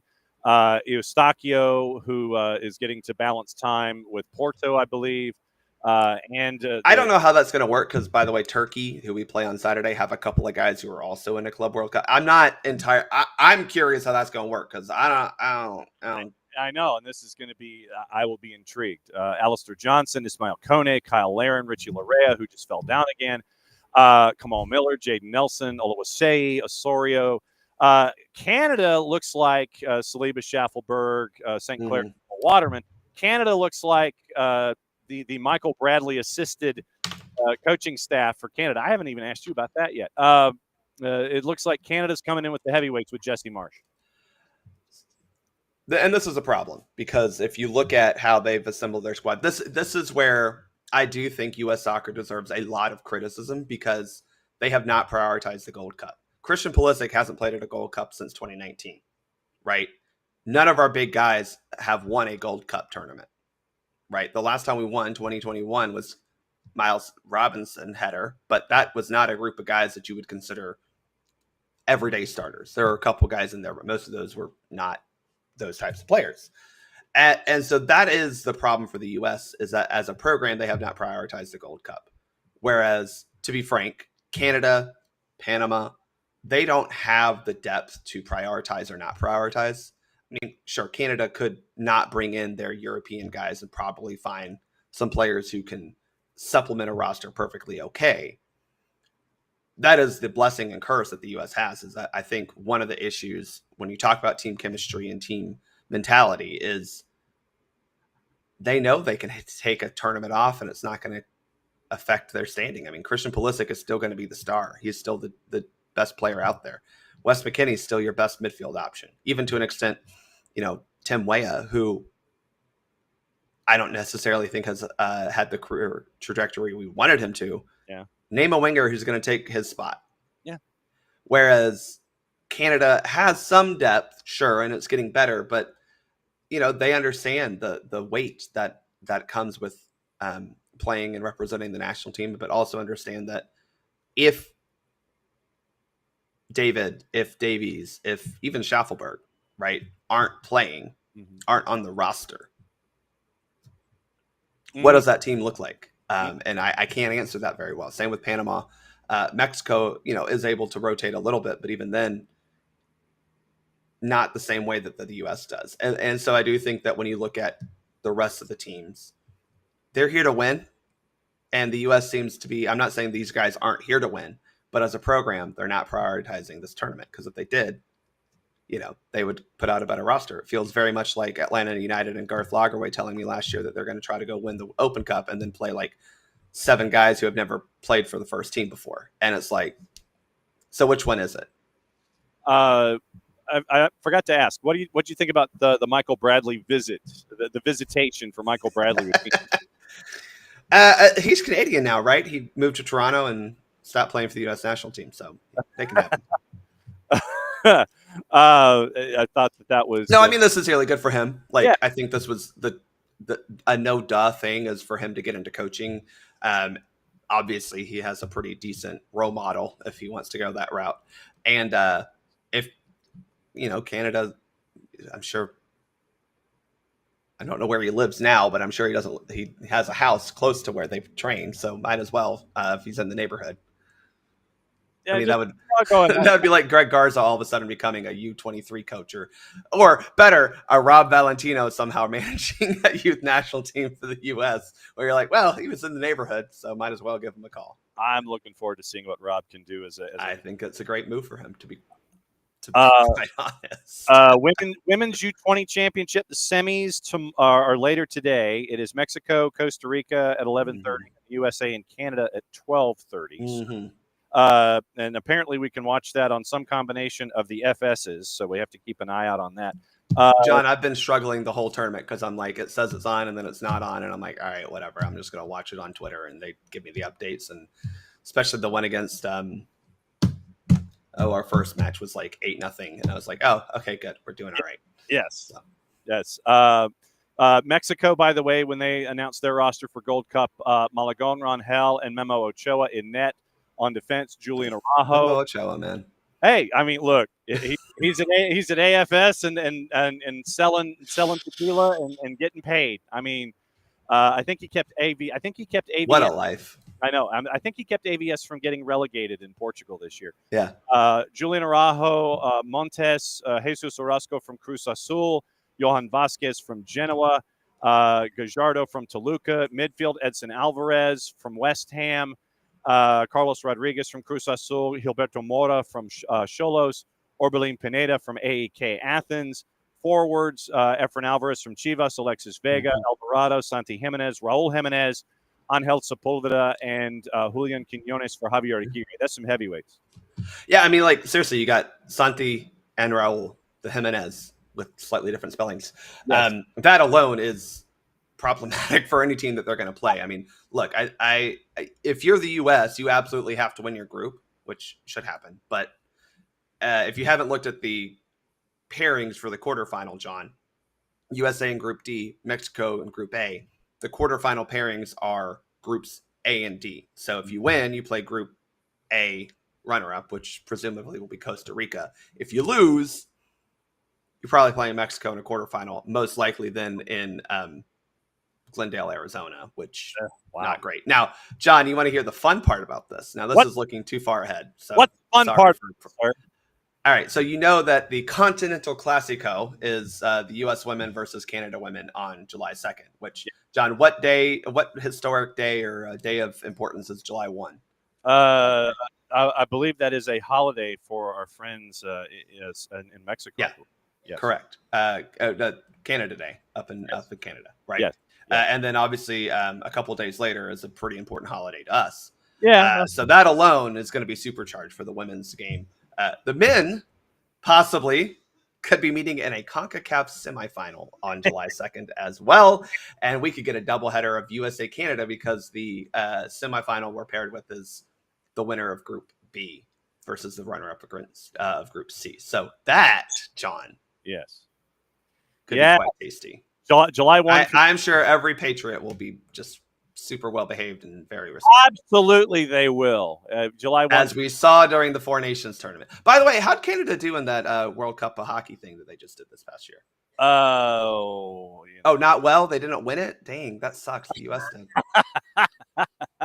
Well, no one mourns the wicked, John. Yeah, the four nations thing that was created by the NHL. I think Canada did win that by beating the U.S. in the final. That's where they had the 3 fights in the first 10 seconds. Yeah, I think they had 27 fights in 15 seconds. It was great. It was barely fantastic television. By the way. Run it back, John. I'm here for that every year. To be quite honest, I know the Four Nations. That was, and I'm looking for the French language T-shirt from Four Nations, but I can't find it to save my life. I'm sure they were on sale in the venue in Montreal and no place else. So I'm gonna probably look. I'm gonna have to go look on eBay and find out what in the wide world of sports. When do we go to Montreal this year? You might be able to find it when you go up there. Well, me and we're not up there until like September. Hang on. We don't play a game for about 27 years. It feels like we certainly aren't at home for the next decade. Yeah, really. So in Montreal, August the 9th at Stade. Oh, that's a decent way to get away from the hot Georgia summer. Yeah, and so literally it is coming. Everyone go subscribe to Fanatis or Chant so that John can afford his trip up to Montreal. Yeah, absolutely. Well, I mean, I could just do either I could just sit there and go, bust out the plastic and burn a hole in it. I mean, I could do that too. Right. So yeah, coming out of Leagues Cup group stage, if they've made they make it out of group, they might have to push the Montreal match back because of knockouts in Leagues Cup. So we have to keep an eye on that too. For who? For Atlanta, because it's the Leagues Cup. Leagues Cup is the second. Wait. You're talking about a knockout round tournament for a team that ain't never won a damn game in the tournament? I mean, I'm just saying. I'm just talking calendar. I'm not talking. Man, I need to switch to Mountain Dew. So you have the matchup against Pumas in Central Florida, August the 2nd. Then you have the matchup on the 6th against Atlas at Mercedes-Benz. And then I imagine, since that would be the end of the group stage for Leagues Cup, then if you're in the knockouts past that, then you've got to figure out everything else. I'm just saying that matchup in Montreal might get pushed back a little bit. I'm just saying. All right. Chat, what do you feel about John thinking we're making knockouts of the Leagues Cup? I'm just saying. I'm talking calendar. That's all. I'm just talking. I support. Hey, I had to make sure all of my bookings for the Miami away match were refundable. So I feel you. Yes, I'm right there with you. Okay, so Soccer for US POD 119. What else do folks get to listen to that they didn't get to listen to when us trying to spoil the episode? Well, we go in depth on each position grouping, and really talk about what we're looking for from there. I do think if you want the most exciting maybe one is going to be the forward line, because without Balogun, and obviously Pepe is hurt. Balogun now picked up an injury. No Sargent, who was left off due to sporting reasons, which I think is an indication from the head coach that maybe Sargent isn't the third guy, and that is an open tryout to an extent. Yeah. You've got some guys with Damian Downs and Pat Ajimang that are young and relatively inexperienced as professionals, but have, I think, for the most part, a lot of upside. Yeah. And that's fun. But then you also have a guy like Haji Wright, who I assume will be playing winger, but we don't really know that, because what if no one else is getting it done in the forward line and you just got to move the guy who, makes a habit of scoring goals for Coventry as your striker.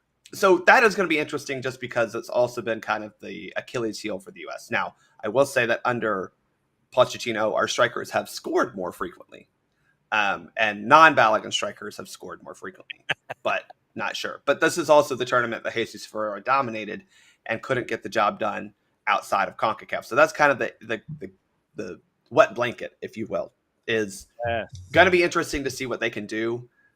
How much does it mean outside of it? You really do, John, have an opportunity in these two friendlies against Turkey and Switzerland, two verifiable World Cup teams. I think it's pretty safe to say. And then, to be fair, Saudi Arabia, a World Cup team and a top 50 in the world ranking. I think they're maybe top 30. That is a legitimate contender as well. Now, Haiti and Trinidad, maybe Haiti will make a World Cup if they get a good qualifying run. I don't think they are right now, but they are what they are. At least we're not. This sounds bad. At least we're not playing, a Dominica, Grenada, St. Kitts and Nevis, Antigua and Barbuda. Yes, the countries with great flags and great beaches, but soccer not their forte. So that is, I think, the silver lining is they focus on Trinidad. Yeah. Why wouldn't you, John? It's you focus on the flora and the fauna and not the football. I get it. Why wouldn't you? If you put me on the island of Antigua, John, I can tell you that I'm not. I mean, I'll play beach soccer. I will probably go and find the national team match and go watch it. Sure, yeah, that's about it. And but that'll be in between me getting sunburned and then sunburned again. So, yeah, but I get 100%. As always, my friend, great to see you. Soccer for US episode POD 119 is going to be up after we're done this morning, so it'll be up and running, and you can listen to Barton Thomas discuss everything involved with the roster and all of the angst and anger and capitulation therein. Can I get a USWNT thought out here? Yes, you can. I was going to say Fallon, Tullis, Joyce. Yes. Fallon, Tullis, Joyce. That's my thought. Yes, PTJ. Yes, absolutely true. So we'll keep an eye on all that stuff. And so when are the friendlies, by the way? So Saturday, 3:30, USA Turkey. Got and it. then Tuesday, 8 p.m. Eastern is USA Switzerland. That matches in Nashville. Oh. And if you're like me and you're a sicko, you want to drive up, you should. Tickets are right now $25, which is a hell of a lot cheaper than what I bought mine for. Really? They're trying to sell. Yeah, they are. John, okay. Oh, Sorry, we're going into ticketing down here. Here we go. Sliding into snarky Bart time. Do you want to know a place that the U.S. has played a heck of a lot and never sold out? So why would that be, sir? Nashville, Tennessee. Uh-huh. Now, I'll give them some credit. The first couple of times they played in Nashville, they were playing in a much bigger stadium, a stadium that holds, if I recall, 69,000. That not even Nashville SC could sell out for their first match, and they were lucky they got 10,000 fans from Atlanta to drive up for that one. Damn, their turf. But they have not even sold out a game in Geodis, and the women haven't sold out a game in Geodis. Granted, it's a 30,000 seat facility. That's a little bit bigger than most soccer specific stadiums, but I think, no offense to our Nashville friends, but I think maybe the soccer market of Nashville is a little overstated. That's all I'm saying. But we got 50,000 and 61,000 here last year when they hosted the U.S. So what do I know? Yep. But if you want to come, $25. It's on a Tuesday night. So yep, no, it's all good. So it's there you go, $25, and so we'll keep an eye on all of that. As always, my friend. Let's see. So we'll talk about the one friendly on Monday. Yeah, that is the plan. All right. So then we'll see you on Monday. I'm sure we'll have some reffing down here from all of these qualifiers. Yes, and, we have a UEFA Nations League final Saturday. Yeah, Saturday, I think. Considering the Sunday. That the over at 7.5 was a plus 5,000 with Bet US yesterday, and they made it to 9. What's the over? Well, yesterday for the matchup yesterday, it was. Oh, for yesterday. Okay, I was like, what's the over? Yeah, you could go as high. One sports book actually had an over under at 7.5, and it was at a plus 5,000. 6.5 was a plus 2,650. And so that rocketed past the over-under at 6.5 and went to 9 by the time they were done. No one picked up a 9 or an 8.5 in your over-unders. Interesting. Oh, yeah. No one went that high. Like I said, only one book went to 7.5. You had a couple at 6.5. One went to 7.5. No one went any higher. And literally the one that was at 7.5 took it off the board. They thought it was that outlandish. Sounds like it'll be fun, and I'm sure that means we'll have some roughing down here to talk about. Yes, we certainly will. Enjoy your weekend, my friend. We'll see you soon. All right. Y'all be good. There goes Bart Keeler, everybody. Soccer for US POD. And so Bart is getting ready to watch things. That's the official term.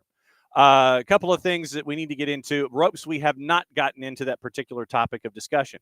And Ropes, let's just reminds us, has there been a discussion about the money owed to Atlanta United for Thiago Almada? And oh boy, this came across yesterday, and so it appears that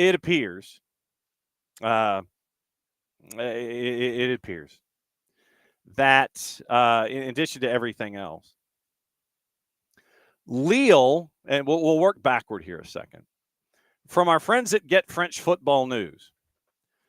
According to a report from RMC, Lille have filed an official complaint with the LFP regarding Lyon's signing of Thiago Almada on loan from Botafogo. And according to our friends at GFFN, the signing of the Argentine attacking midfielder has been viewed as controversial.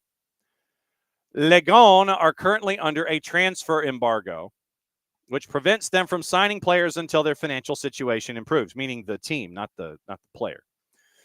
Imposed by the DNCG, Lyon will face relegation to Ligue 2 if they cannot prove that they've made efforts to improve their finances. Despite the transfer ban, they were able to complete the signing of Almada on loan without a fee from their sister club. Les Dogues are not the first club to file a complaint when Almada was starting against them. Toulouse and Reims have also filed official complaints when Lyon have selected Almada in the matchday squad to face Ligue 1 sides. Thus far, none of the complaints have seen further action taken against Lyon. So 3 clubs inside Ligue 1 have filed complaints with the league about Lyon using Thiago Almada and having Thiago on the roster. So yesterday, it comes out that apparently, according to folks, and that'll be the official term. According to folks, it appears that a judgment was administered against Botafogo, or against Eagle Football Holdings. I want to get this correct. I want to get this right. So, Atlanta United, this is from Marcelo B. Sejares. Atlanta United sued Botafogo in FIFA for failure to pay the transfer fee of Thiago Almada to the tune of $21 million US. FIFA's resolution was in favor of Atlanta United. So the decision of the Players' Status Chamber, this is from the Football Tribunal at FIFA. The claim of the claimant Atlanta United FC is partially accepted. Section 2. Respondent, Botafogo, must pay to the claimant the following amounts. US $3 million, the net of any taxes or any other deductions, as outstanding remuneration plus 5% interest as from July 22nd of 2024 until the date of effective payment. So you've got $3 million at least, plus interest, that has kicked in from last July. So you're working on almost a full year's worth of interest on $3 million, net any taxes. Then $18 million plus 5% interest from August 30 of 2024 as until the date of effective payment. Any further claims of the claimant are rejected. So Atlanta United, in two separate judgments, basically $3 million net plus 5% interest from almost a year ago, plus $18 million plus 5% interest as of the end of August a year ago. So August, so what? 9 months of 5% interest at $18 million, and almost a year, so 11 months of interest at 5% at $3 million. Section 4. A fine in the amount of US $150,000 is imposed on the respondent, meaning Botafogo or Eagle, which must be paid to FIFA within 30 days of notification of this decision. Such fine must be paid to the following bank account with a clear reference number, and it was given. And so if anybody ever wants to give money to FIFA, you can find the summary judgment and you can wire money to UBS Zurich. Full payment, including all applicable interest, shall be made to the bank account indicated in the enclosed bank account registration form. Section 6, pursuant to Article 24 of the regulations on the status and transfer of players, if full payment, including all applicable interest, is not made within 45 days of notification of this decision, the following consequences shall apply. Section 1, the respondent shall be banned from registering any new players, either nationally or internationally, up until the due amount is paid. The maximum duration of the ban shall be of up to 3 entire and consecutive registration windows. So three transfer windows. So that would be summer, winter, summer. So basically it would be a little over a year. Section 2, subsection 2. The present matter shall be submitted upon request to the FIFA Disciplinary Committee in the event that full payment, including all applicable interest, is still not made by the end of the 3 entire and consecutive registration periods. So basically within the next 12 months. The consequences, and in boldface, shall only be enforced at the request of the claimant in accordance with Article 24, paragraphs 7 and 8, and Article 25 of the regulations on the status and transfer of players. So, Atlanta United gets a judgment from the FIFA Council, from the FIFA Football Tribunal. 2 separate judgments, basically. $3 million with net 5% interest on almost a year's worth of a transaction. Then 10 months of $18 million plus 5% interest. And so you're looking at a total of a total monetary amount as your base is $21 million. And now you know why folks are pissed at either Lyon or Eagle Football Holdings or Choice D, all the above, because of, okay, you are under a transfer ban. You're having problems paying your bills, Lyon, but you can bring in Thiago Almada to help you out in international competition.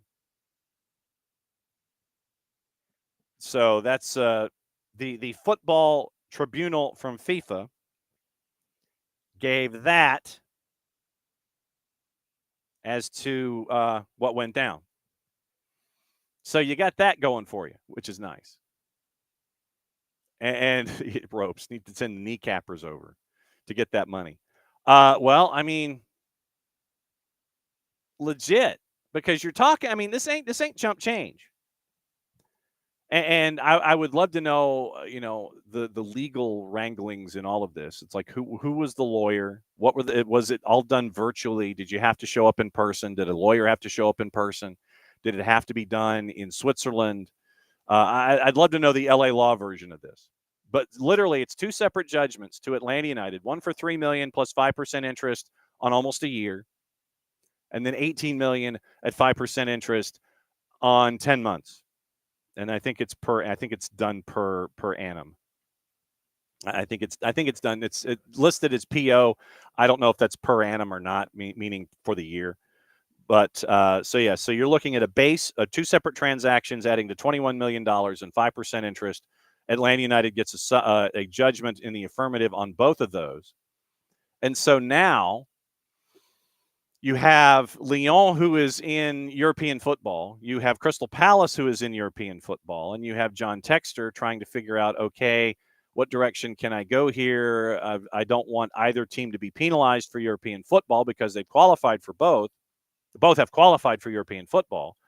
But right now, UEFA isn't a fan of multi-club ownership. And so right now, that's where Eagle Football Holdings is. They're trying to figure out, okay, how can we not be a multi-club model, still have both of our teams in European football and not be penalized and have one drop to Conference League. And it would be Crystal Palace because of their standing in the Premier League, because they finished lower than Lyon did in Ligue 1. So the first one that would be dumped out would be Crystal Palace.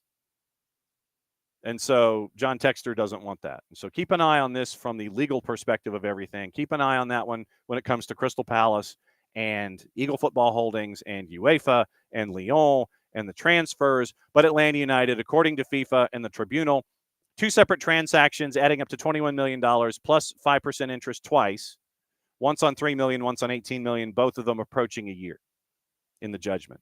Back ordered. I don't know if there is an appeals process, but that's what you're staring at right now, involving $3 million at 5% interest and $18 million at 5% interest at almost a year and almost at 10 months. So keep an eye on that, and keep an eye on the uproar in French football over Lyon and sliding a transfer of Thiago Almada over from Botafogo and Eagle Football Holdings to Lyon and Eagle Football Holdings so he could perform in the European theater, which was kind of the plan all along. But FIFA right now is not a fan of the respondent. Maybe we'll just call them Respondent FC from now on. I think that's probably what we'll do. We will call them Respondent FC.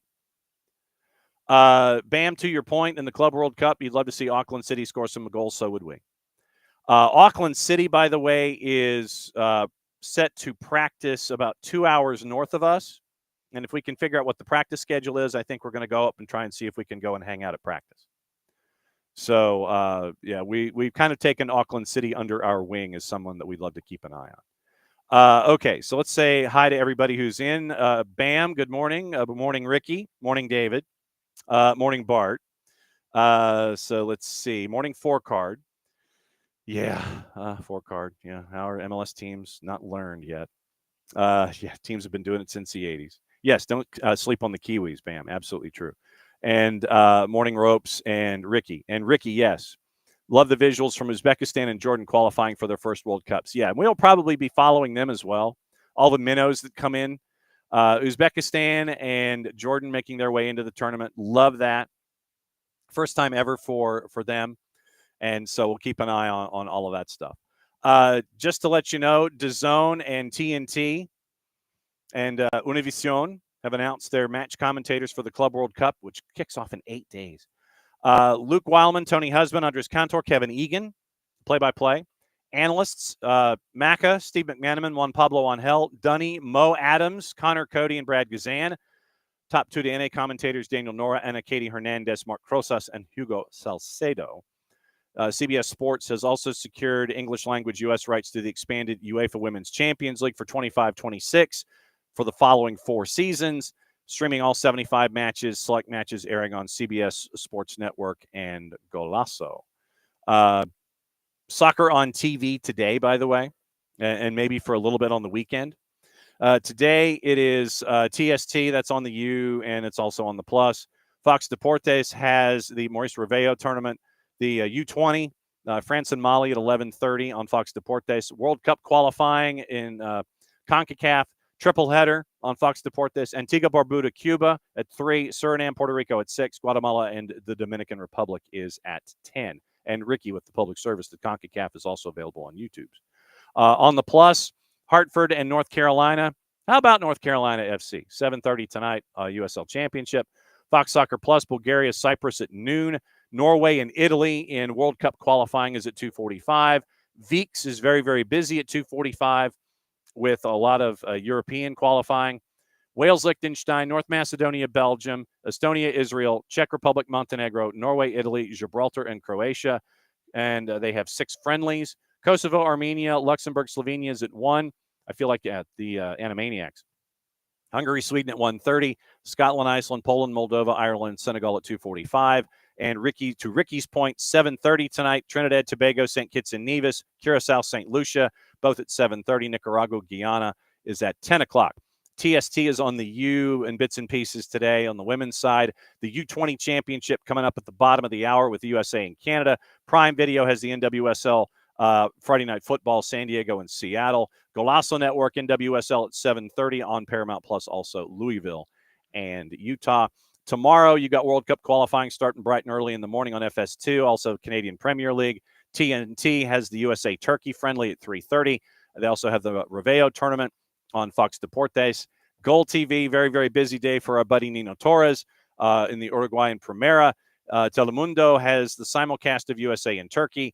San Diego FC and Club America is at 10 o'clock on TUDN. Mexico and Switzerland is at 4. Universo is simulcasting USA and Turkey, Mexico and Switzerland on Univision. You got matchups on MLS Season Pass. We'll go over juice boxes and preview that in a second. ESPN Plus, La Liga Segunda and USL Championship and USL League One. Fox Soccer Plus has World Cup qualifying. Max has the simulcast of the friendly with the U.S. MLSNextPro.com, Chattanooga and Messi and Friends 2 at 7. Dynamo Dos and Sporting Kansas City 2 at 8 o'clock. Pay-per-view info on the World Cup qualifying, Cayman Islands, Honduras, Anguilla, and El Salvador. Peacock simulcasting the friendly as well on the women's side Saturday, NWSL at 1. Ion has your doubleheader. Northern Super Leagues on ESPN Plus, NWSL Plus at 7. Paramount Plus at 1. And the USL Super League semis at 7:30 on Peacock. That's your Saturday. Okay. Juice boxes. Let's get into that really quickly and break down what we think is going to go down in all of your MLS action. And it is, let's see. So remember, it's just a handful of matches that are going on. And it is the friendlies that are wrapped up in between. DC is a plus 191 at home hosting Chicago Fire at a plus 127. This is your public service announcement to fix your fantasy team. Also at 9:30, Rapids at home a plus 110 against Austin FC, who's a plus 238. Your draws a plus 249. 3 matchups on Sunday, 7 and 2 at 9 o'clock.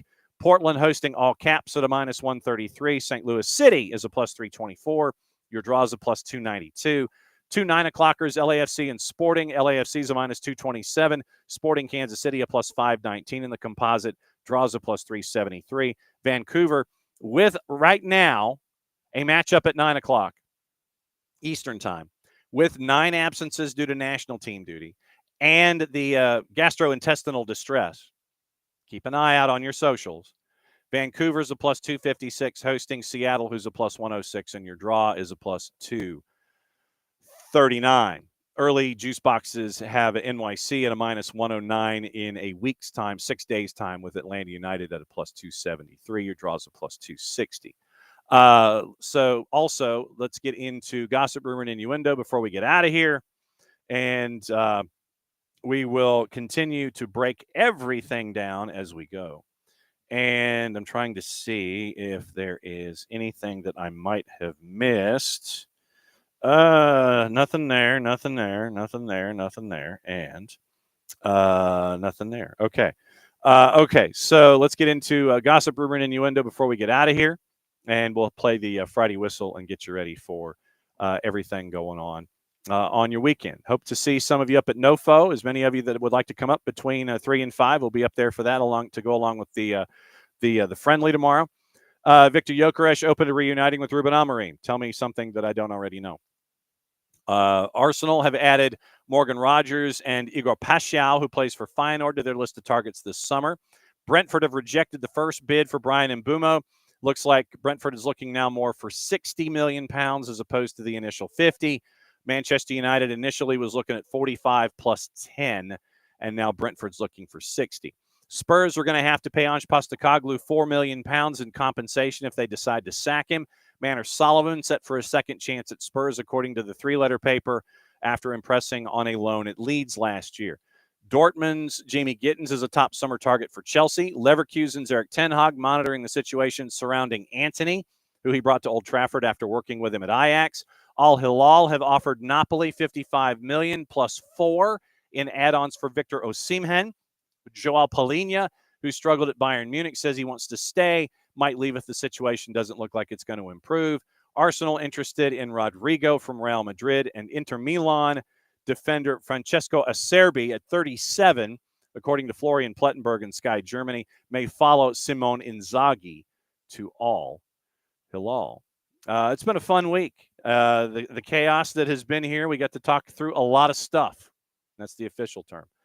Back at it again on Monday morning, once again, at 1 o'clock, pregame show at 12:30 on the network. Jason is in Athens for NYCFC 2 and Atlanta United 2.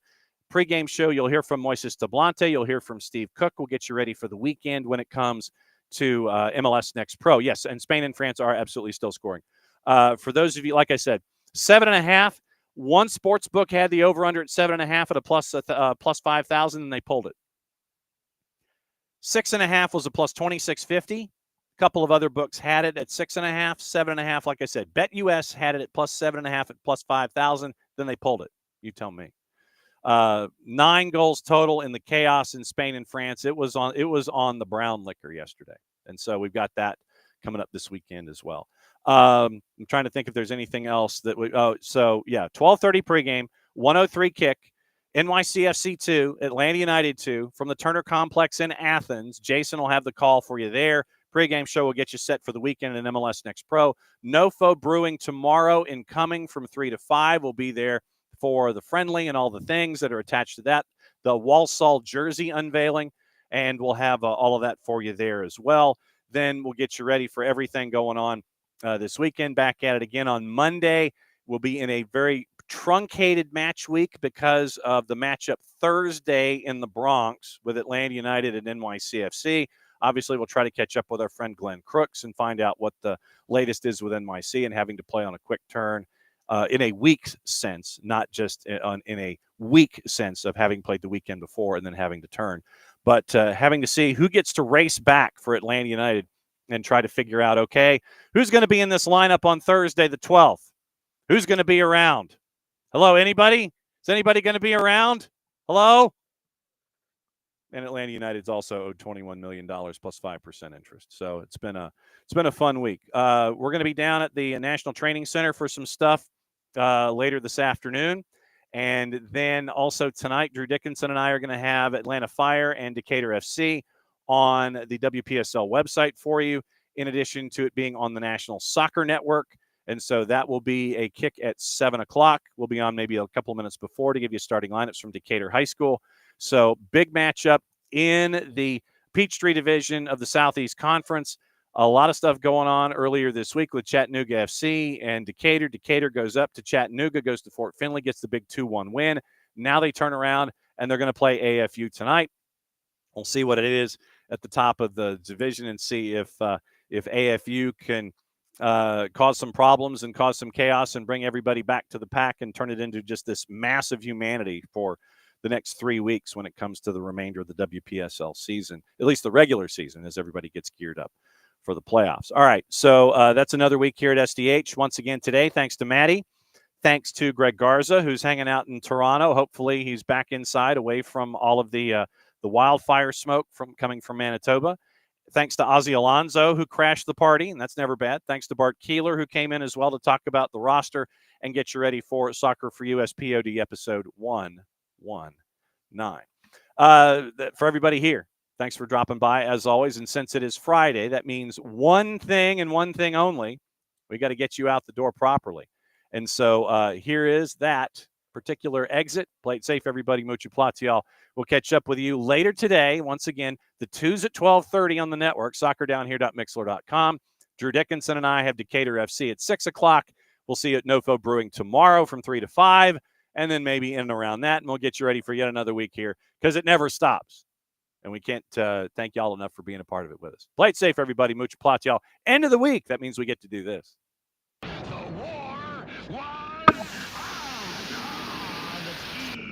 On the typewriter had sharp points that kept sticking into our fingers. The dictating equipment started asking us questions, and our beepers sent electric shocks just through our body like a cattle prod. Out in the warehouse, the trucks kept banging into the docks, not even thinking about stopping. Oh, our frail bodies were strapped to the chairs, and our chairs were chained to the desks. Our pleas for justice were ignored, and the end seemed near. But we busted our slave drivers' little bitty balls.